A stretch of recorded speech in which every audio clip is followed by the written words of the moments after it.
ভাই সবার টাকা কেমন লাগবে না, আমরা সবাই খাওয়া দিই একসাথে রেস্টুরেন্টে জায়গা।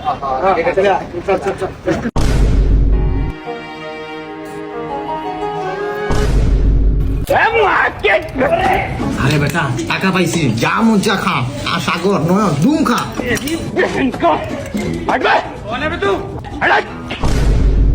এই ম্যানেজার, আমরা যে ভরপুর একটা খানি দিলাম, বিল কত হয়েছে? 1000 টাকা স্যার। মাত্র 1000।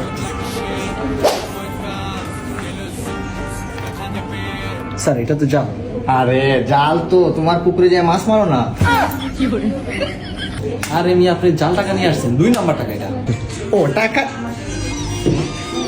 ভাই, দেশে তো সরকার নাই, দেখেন না একটু টালটি করে চালা দিতে পারেন নাকি? সম্ভব না। ভাই এই জায়গায় বাসন মাজা কোন জায়গায়? উপরে। এই 11 নম্বর টেবিলে মাল দিয়া তাড়াতাড়ি যা। স্যার শেষ হয়েছে কাজ আমাদের। আরে কি কোস বেড়া, আধা ঘন্টা কাজ করে শেষ? 3 মাস চাকরি করতে হইব, 3 মাস।